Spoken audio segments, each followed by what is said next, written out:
dun dun da diddly bum bum bum bum ba dee dee dee.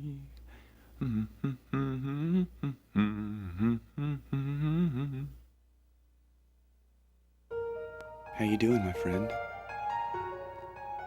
Okay, I guess. Well, hey, let me tell you a story, okay? Okay. It's called A Look in Her Eyes.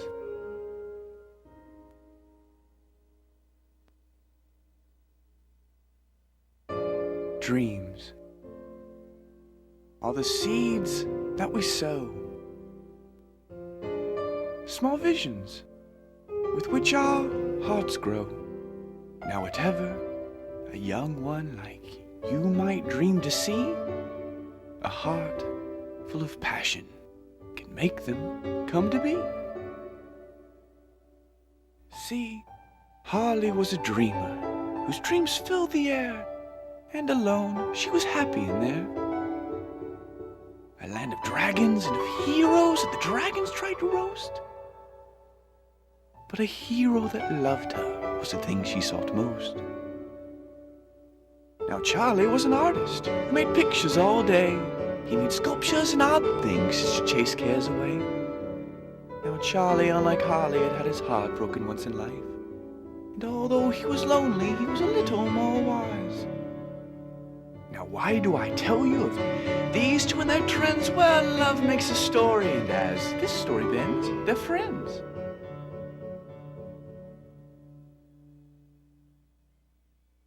Soon the trees had browned their leaves, and the first to fall danced solo amidst the breeze. And in his shop, on his knees, Charlie was at work when he felt a squeeze. Harley was standing there, holding a dark old book.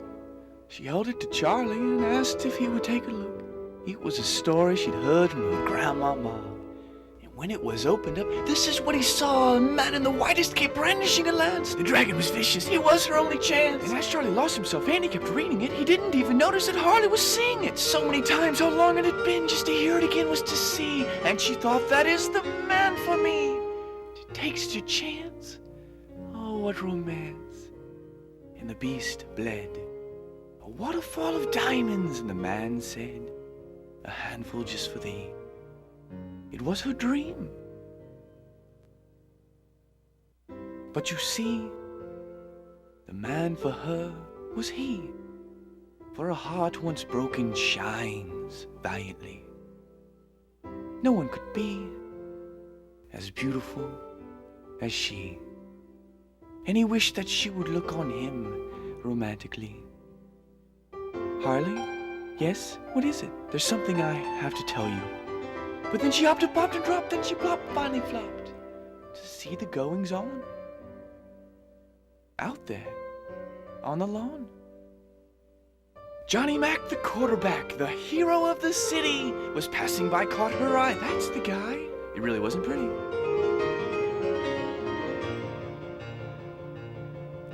So Charlie chose to watch a while, happy, just to see her smile. But then he remembered all the things that he had seen that said this man was mean. Of all the things this man would do, he'd write his name in black and blue. A beast that knows not of l'amore, only seeks to score. With all the lies he glided through, he sought to gobble Harley too. For to a heart without defeat, a girl's a piece of meat. And he asked her out on a date.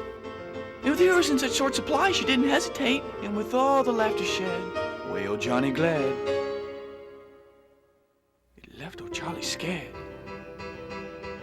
Night would fall, and they sat looking at the stars, and Harley felt that her dream wasn't far, but behind her there was a beast to beware, and his hot breath filled the air.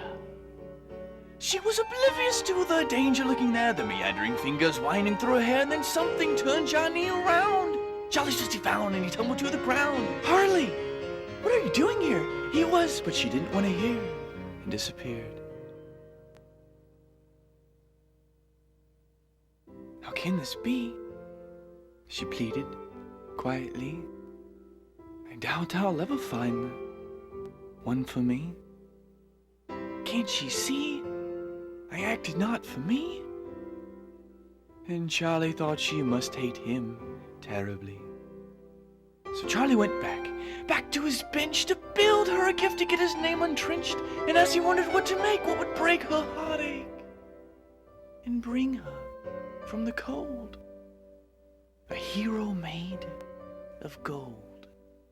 And Harley thought of Johnny Mac. It was a nice night on the city. She felt she must apologize for Charlie's act. It really was a pity.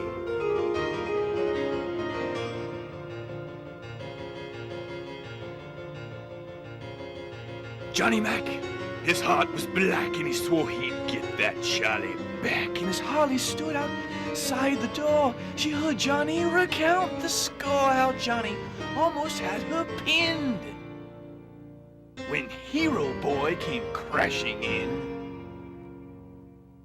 and saved her skin. She stumbled from the door.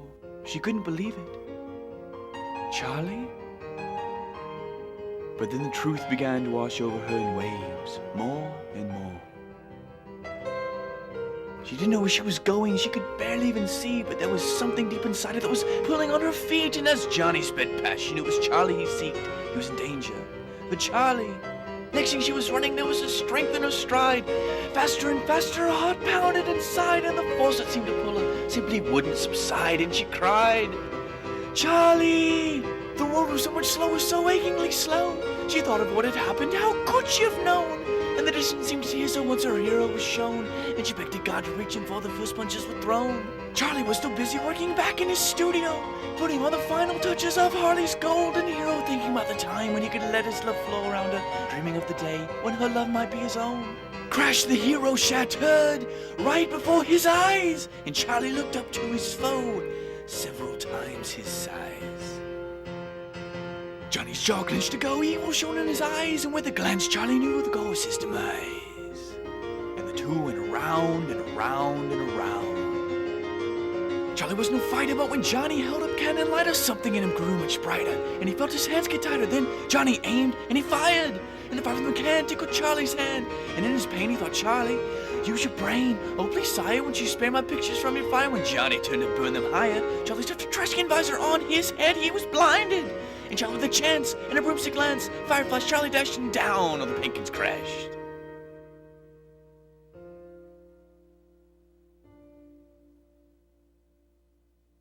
When Harley arrived, there was no one around. Her dreams denied. But on the ground, an old hero had survived. And as she picked the old book up, she noticed something new that Grandmama had scribed. If you want to know who's close to you, my dear,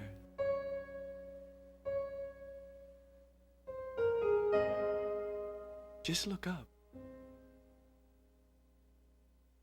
And there in the doorway stood Charlie, covered in paint, standing there wrapped in a cloak of white. And in his hands the diamond shined to cool the dragon's breath. And as he approached, he noticed something new, wonderful about her.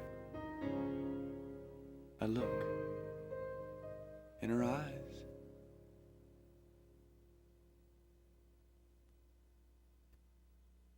Thanks, Dad. No problem.